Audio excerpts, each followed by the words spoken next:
Honra de receber a professora Maria Carolina Papalardo. Professora, obrigada por aceitar esse convite, é um prazer tê-la conosco. E para esse bate-papo ficar ainda mais interessante, a professora Aline Zoppa vai participar conosco. Professora, a senhora pode iniciar falando um pouquinho da sua palestra aqui no VET em Foco, o que a senhora trouxe como objetivo de impacto para os congressistas? Bom, hoje a gente vai falar um pouquinho sobre hepatopatias, né, em cães e gatos e pancreatite. É bem desafiador falar tudo isso em 30 minutos, mas acho que o foco principal aqui é sair daqui entendendo a importância do diagnóstico das hepatopatias e em relação às pancreatites, as diferenças do cão e do gato, algumas particularidades que são importantes nesse assunto. A senhora vai abordar um pouquinho parte de manejo, alimentação? Tem tópico de alimentação, porque sempre, né, tratamento para qualquer doença, e principalmente na gastroenterologia, a alimentação faz parte do tratamento e às vezes também causa da doença. Então a gente sempre fala de alimentação. Professora, eu estou fazendo algumas perguntas, a senhora pode me interromper. Eu queria saber, eu acho que o pessoal gosta quando a gente fala em mitos, erros, né? A senhora poderia trazer um pouquinho ali de alguns mitos dentro? Em relação a esses dois assuntos? Em relação aos assuntos, tem muita coisa. Em relação às hepatopatias, acho que são alguns hepatoprotetores malucos que surgem por aí, né? Que cada ano aparece uma coisa nova. E o que dá medo, na verdade, é que com esses hepatoprotetores, mesmo aqueles que a gente usa na rotina, o pessoal acaba não fazendo diagnóstico, porque fica lá fazendo hepatoprotetor, passam meses com uma LT aumentada e nada. Então eu só tenho medo dessas medicações meio malucas que aparecem todo ano, principalmente para fígado. E para pâncreas, acho que o mito maior é esse, assim, de que pancreatite de cão e gato são a mesma coisa e a evolução é a mesma, e não é. E o momento certo de tratar, né? Exatamente. Porque acho que a maior dificuldade, assim, você falou de, fica tratando, acho muito isso. Hepatoprotetor, então tá tudo bem. Tá tudo bem. Hepatopatia é tudo igual. E assim, não é. E tem aquelas que se você conseguir fazer um diagnóstico, você vai poder evoluir, né? Claro, talvez o mesmo suporte medicamentoso seja parecido, mas o caminho que você vai seguir é outro. É outro, então. E as pessoas têm muito medo de diagnóstico invasivo, né? Biópsia. E é tão importante porque às vezes a gente aumenta a expectativa de vida e qualidade de vida do paciente, meses, anos, né? Então, acho que é bem importante isso que a professora falou. Precisa de diagnóstico precoce e assertivo. Acho que é bem importante. Professora, a relação do aumento das enzimas é o indicativo da doença? Isso é importante também, porque é uma triagem. As enzimas hepáticas, elas vão aumentar e a partir daí você vai começar a pensar no que você vai fazer a partir daí. E é isso que eu acho que as pessoas pecam, porque elas ficam muito apegadas a LT e FA, né? Como se o fígado fosse só isso. E tanta coisa que a gente tem que ver além da LT e FA. Então, acho que esse é o ponto de partida, mas a partir daí você precisa pesquisar melhor função. Tem tantos exames que a gente pode fazer, de sangue mesmo, nada tão invasivo, que nos dão informações. Então, acho que esse é só o início. A senhora falou ali que é sempre bom a gente considerar as diferenças entre as espécies cães e gatos na parte de pancreatite. A senhora pode citar algumas diferenças importantes? Causas são totalmente diferentes, né? Nos cães a gente tem causas relacionadas à obesidade, a endocrinopatias, e no gato geralmente a pancreatite ela é crônica, então a agudização depende dessa cronicidade, que não tem relação com, como no cão, a obesidade, a endocrinopatia, a dislipidemia. Então primeiro, assim, gato tem muito menos agudização, graças a Deus, né? Porque tem que alguma coisa que o gato tem que ajudar. Mas eu acho muito mais desafiador, porque o diagnóstico é muito mais difícil no gato. Então, é bem diferente os dois. Gato mais difícil? Mas não sei porquê. Gato é tão fácil sempre. Não, parece que no gato tudo é diferente. As manifestações são tão diferentes em todas as doenças, eles nem vomitam, nem emagrecem. Nada. A senhora poderia falar um pouquinho mais da parte de alimentação para o pessoal, assim, um pouco mais detalhe, né? Que eu acho que é uma dúvida. Também é bem diferente, assim, cão e gato, né? Porque o gato é um carnívoro restrito e a alimentação dele, na maioria das vezes a gente não precisa restringir gordura, é mais fácil quando a gente pensa em número de alimentações, mas mais difícil na hora do manejo, porque na verdade quem escolhe o que vai comer é o gato. Pois é. Se você falar, eu quero passei uma hipoalergênica para o gato, ótimo, muito bonito no livro. Mas quem vai escolher se vai comer ou não é o gato. Então, o gato eu acho mais desafiador quando eu dependo de um alimento para que uma doença evolua bem, né? O cão também tem os cães, umas raças são meio difíceis, assim, Spitz, às vezes é meio chatinho para comer, mas na maioria das vezes a gente consegue escolher melhor a dieta do cão. Ah, eu preciso restringir gordura, eu preciso aumentar a proteína e, por exemplo, na pancreatite, para o cão isso faz bastante diferença. No gato a gente não tem muita restrição de alimentação. E nas hepatopatias também é um ponto que a gente vai falar bastante na palestra, que muitas vezes o pessoal erra na alimentação dos hepatopatas, tira muita proteína na hora errada, restringe coisas que não são necessárias no momento errado. Então, também, na hepatopatia é bem específica a alimentação, eu acho. Bem importante, né, professora? A senhora quer fazer mais alguma pergunta? Você acha, Carol, que, por exemplo, eu abordei muito, né, aqui a parte da comunicação. Sim. Que é a parte da comunicação para ajudar na adesão aos tratamentos, né, ou até mesmo na continuidade desse tratamento. E uma das coisas que surgiram muitas perguntas, né, é assim, não é muito o que falar, mas a forma como você vai falar. Sim. Você percebe isso também como um fator a mais dentro da gastro, né? Sem assim, dúvida. Você sente essa dificuldade também? Sem dúvida, principalmente porque a maioria dos meus pacientes têm doenças crônicas. Então é um tutor, um responsável que vai ficar comigo Por muito anos, tempo. meses. E a senhora precisa que ele esteja muito aderido Muito ali ao mesmo, tratamento, né? né? Eles são Faz muito toda a importantes, diferença. né? Porque se ele não faz, Não muda, né? nada vai acontecer. Então a gente tem que ter um jeitinho, assim, porque hoje também tem tutores que já têm uma ideia, uns pensamentos formados. Se você na primeira consulta já bate de frente com ele, fala, isso está errado, você não deve fazer assim, você perde o cliente e perde um paciente importante. Então eu acho que você tem que ter um jogo de cintura e vai mudando a cabeça desse responsável aos poucos. E não só o responsável, o veterinário que nos encaminha também. Que às vezes ele também tem ideias formadas. Ah, eu faço assim há muitos anos. Assim sempre deu certo. Sempre deu certo. As frases. E esse responsável também muitas vezes confia muito nesse clínico, né? Sim. Então é um trabalho em conjunto. Eu não posso deixar esse clínico deixar de confiar em mim e o tutor também. Então às vezes não dá pra gente expor todas as nossas ideias assim de uma vez. A gente tem que ir aos pouquinhos, né? Cadenciando, né? Exato. A senhora pode falar para nós como que foi a sua jornada acadêmica dentro da gastroenterologia? Então, a gastro eu comecei a trabalhar em 2004, quando eu fazia a residência lá em Londrina, né? Que o meu orientador, que era o Pedro Camargo, ele trabalhava com gastro. E ele era um dos únicos que gostava disso na época. Tinha o Ricardo Duarte, que estava começando, que ele era endócrino. E aí, na residência, eu comecei a estudar mais, né? E aí, a partir daí, eu comecei já em 2007 a atender gastro. Não tinha pós, não tinha nada. Era cara e coragem, né? E aí, depois, a gente, começaram a aparecer os cursos de pós. Eu até fiz, mas fiz depois de muito tempo que eu já trabalhava, porque a gente não tinha opção, né?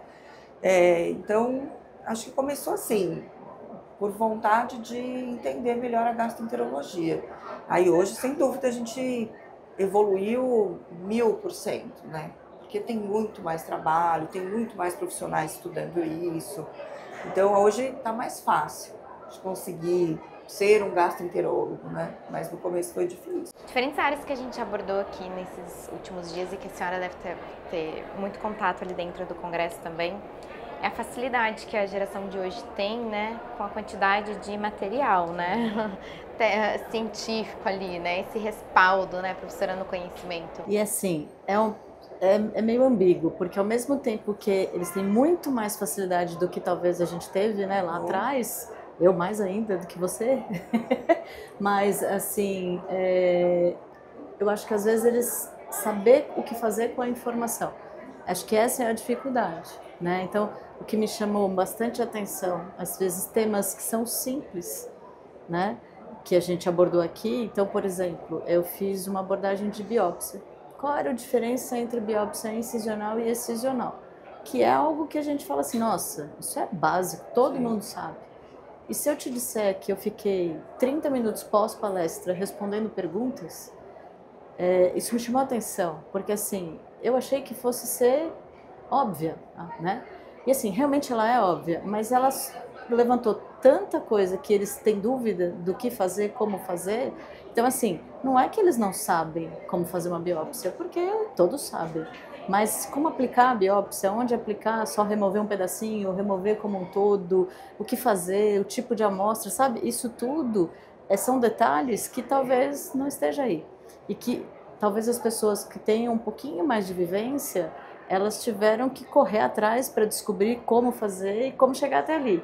E aí elas valorizam isso e justificam isso.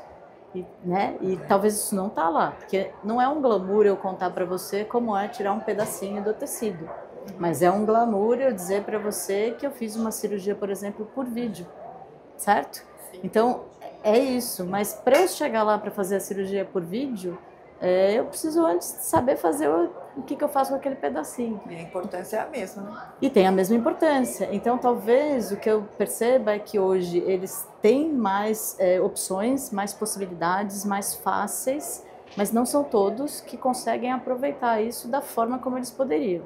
Aqueles que conseguem, a gente vê o quê? As pessoas que...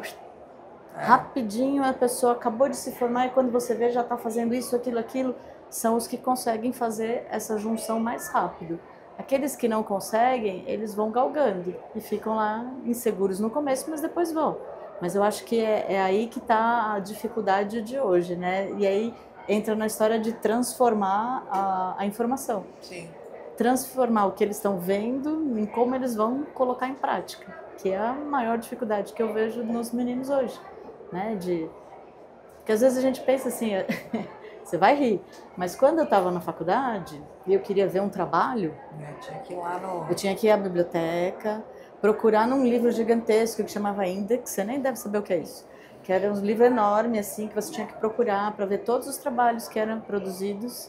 Aí eu falava, é esse. Aí eu via qual biblioteca do país tinha. Aí eu tinha que mandar para a biblioteca, olha, eu preciso desse trabalho. Aí a biblioteca mandava. Então assim, eu decidia ler um trabalho, eu demorava às vezes 15 dias para ter acesso. Hoje o que eles fazem? Plum, plum, plum, plum, plum. Ah, não, esse não serve. E aí talvez isso eles não valorizem da forma como a gente valorizou um dia. Então eu não acho que tá tudo errado, mas eu acho que a gente teria que usar de uma forma melhor para poder... É tanta informação que eles não sabem o que fazer. O que fazer com tanta informação? E filtrar, exatamente. Então acho que esse é o mais difícil hoje. É verdade. Não é? E não tem base, né? A base tá bem ruim e aí eles querem pular etapas, sim, né? Sim. Então eu não sei nem o que é uma biópsia incisional, mas eu quero fazer uma vídeo. Quero aprender a fazer cirurgia, mas eu não sei fazer uma sutura, né? E isso é desafiador. Porque ao mesmo tempo, eu acredito muito na veterinária, né? Então, eu brinco, né, que eu tô ficando velhinha, mas desde que tô formada há 30 anos. Então, o que eu vi quando eu me formei e o que está hoje, anos-luz de evolução. Só que isso tem o trabalho de muitas pessoas ali. E não é culpa, talvez, da geração que está aí, mas o hábito para eles é pegar tudo pronto. E assim, eu não quero, eu não vou querer, eu ouço muito isso, acho que eu não vou querer fazer clínica, não, porque clínica eu tenho que falar muito com o cliente, eu tenho que fazer plantão, eu tenho que não sei o que, não é? Eu não quero, eu quero, por exemplo, fazer imagem, porque daí eu chego lá, eu faço e eu não vejo o cliente, não sei o que. Como faz imagem, né? Como faz imagem sem clínica. É um engano, entendeu? Então, mas eles vão perceber isso depois, e aí eles começam a ver o que faltou, ou o que eles deixaram de fazer, E aí a gente entende por que eles às vezes ficam mais inseguros ou voltam lá na base para entender o que precisa fazer. Então é mais difícil. É um ciclo, né? Acho que é. E assim, a senhora ali na formação, né, desses profissionais, a gente já teve que reajustar, né, professora, várias vezes as nossas dinâmicas de aula, né? Porque o nosso intuito é atender esse profissional e ajudar ele na formação, né? Então eu vejo ali que a professora às vezes adapta a aula várias vezes, a dinâmica, para conseguir atender ali a demanda, né? Porque muitas vezes, né, você se prepara assim, vou abordar tal assunto. E assim, ele tem o começo, o meio e não o fim, mas assim, o a mais que você ia colocar. Dependendo de como é recebido pelo grupo que está ali, se você for direto para esse fim, eles vão parar no começo, porque eles não entenderam nada. Então, por isso que a gente às vezes tem que adaptar à situação que você tá. Você vai vendo conforme as carinhas. Dançando conforme a música, Por isso que né? é ruim, às vezes, o online. Sim. Porque a gente não vê essas expressões. Tanto que a gente falou agora na última aula que nós tivemos, né, professora? A senhora enxerga ali no dia, né? No presencial. Que a galera vai estar com a mão na massa porque o online ainda não tem aquela troca, né? Sim. Ele facilita muito, disponibiliza muito, né, o acesso. Otimiza um pouco ali a parte técnica, né? Mas não dá para ser só isso. Eu acho que essa parte que é híbrida, né, ela é muito importante, porque daí você acaba complementando aquilo que ficou deficiente no online. Né? É importante. Professora, se a senhora pudesse dar um conselho para os participantes que estão conosco, muito, em sua grande maioria, que atua ali na parte clínica, né? E quem deseja se aprofundar um pouquinho nas doenças hepáticas, na parte de pancreatite também, qual conselho a senhora? Eu acho que uma coisa que a Aline falou é muito importante, que eles estudem clínica médica antes de pensar em fazer uma especialidade, independente da especialidade, porque a base é essencial. Então, o que eu vejo às vezes de dificuldade maior dos pós-graduandos é que eles saem da graduação direto para pós, sem nenhuma vivência clínica prática, que é tão importante, porque por mais que a gente fale, isso é assim, assim, assado, os protocolos, eles vão ser formados pelo dia a dia, pelo que você costuma fazer. Lógico que existe uma base, mas não existe uma receita de livro, né? Imagina, cirurgia, eu tenho que fazer isso, mas vai acontecer algum momento que, um vaso vai romper, e aí? E a clínica é a mesma coisa, a diferença é o tempo, que o cirurgião tem que ser rápido, mas a gente também precisa, e aí, agora apareceu um problema hematológico, não é mais só a pancreatite, e aí agora? Eu não sei, hemato, porque eu não estudei clínica. Então, acho que a primeira coisa é estudo básico, tenha uma boa noção de clínica médica, porque tendo uma boa noção de clínica médica, você consegue fazer tudo. Cirurgia, diagnóstico por imagem, gastroenterologia, dermato, e acho que isso é que faz um profissional ser diferente dos outros. Entender o todo. Por mais que eu não saiba tudo muito bem, eu tenho que ter uma ideia de tudo, senão não vai dar certo.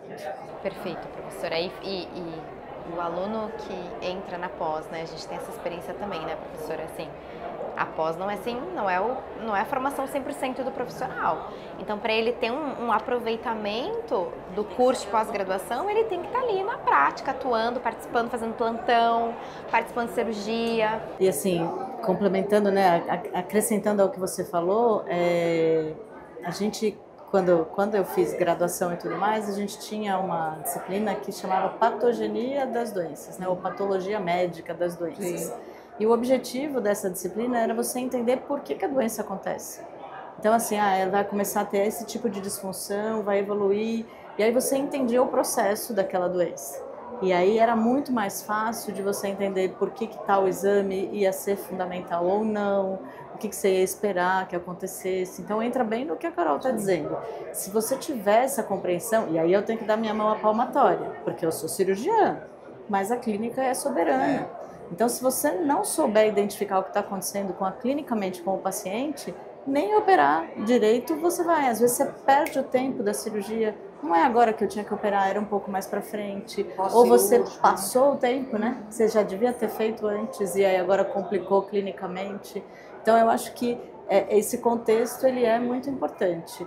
E parece saudosismo, né? Coisa de pessoa mais idosa, de você ficar assim, ai, porque era... Mas não é.